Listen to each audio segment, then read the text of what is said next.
Merhaba arkadaşlar, kanalıma, mutfağıma hoş geldiniz. Bugün sizlerle beraber harika bir tatlı yapacağız. Tarifimize öncelikle tatlımızın kekini hazırlayarak başlayacağız. Kabımızın içerisine 2 adet yumurtamızı alıyoruz. Ardından 1 çay bardağı toz şekerimizi ekliyoruz. Yumurtamızı ve şekerimizi mikserimizle çırpıyoruz. Ardından 1 çay bardağı sıvı yağ ve 1 çay bardağı kadar da ılık sütümüzü ekliyoruz. Ve mikserimizle tekrar bir karıştırıyoruz. 2 yemek kaşığı kakao, 1 paket kabartma tozu ve kontrollü bir şekilde unumuzu ekleyerek harcımızı karıştırmaya devam ediyoruz.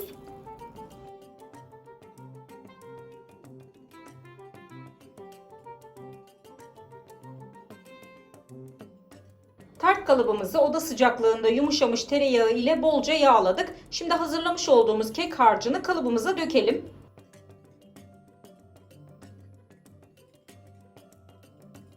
Kekimizi önceden ısıtılmış 180 derecelik fırınımızda pişmeye bırakıyoruz. Kekimizin muhallebisi için tenceremizin içerisine 1 yemek kaşığı buğday nişastası ve 1 yemek kaşığı kadar da un ekliyoruz. Ardından 1 çay bardağı toz şeker, ardından 1 adet yumurta sarısı, ardından 2 su bardağı soğuk sütümüzü ekleyip harcımızı güzelce bir karıştırıyoruz. 1 su bardağı ekledikten sonra karıştıralım. Ardından diğer su bardağı sütümüzü ekleyelim.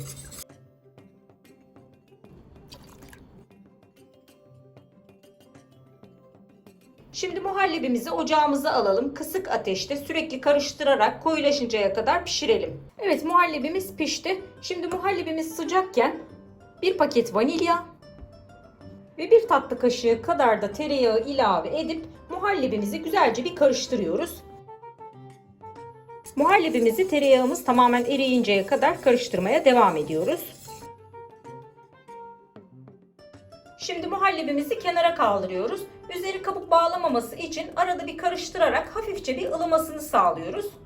Biz de bu arada kekimizi ıslatmak için kullanacağımız kahvemizi hazırlayalım. 1 tatlı kaşığı granül kahvemizi kupamızın içerisine alıyoruz.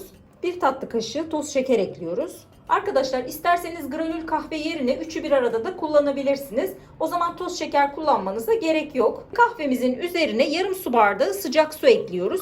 Karıştırarak erimesini sağlıyoruz. Muhallebimiz istediğimiz kıvama geldi. Şimdi üzerine 2 yemek kaşığı labne ekliyoruz. Ve muhallebimizi güzelce bir karıştırıyoruz. Tamamen pürüzsüz bir kıvam alıncaya kadar.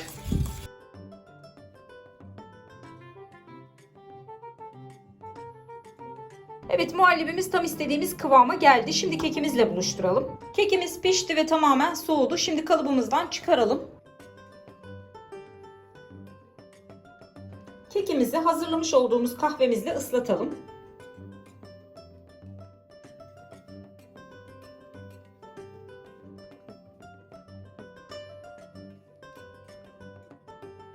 Kekimizin üzerine hazırlamış olduğumuz muhallebimizi dökelim.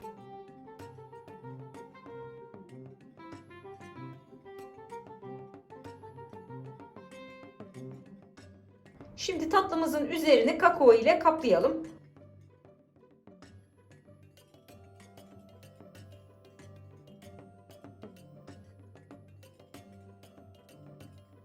Tatlımızı kakao ile tamamen kapladıktan sonra buzdolabına kaldırıyoruz ve en az 4-5 saat kadar dinlenmeye bırakıyoruz. Hatta bir gece dinlendirirseniz çok daha güzel olacaktır.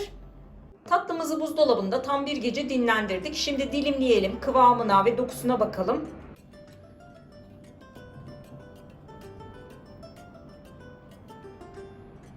Tatlımız servise hazır. Tam kıvamında harika bir lezzet oluyor. Mutlaka denemenizi tavsiye ederim. Tarifimizi beğendiyseniz bizi takip etmeyi, videomuzu beğenip paylaşmayı unutmayın. Deneyecek olanlara da şimdiden afiyet olsun.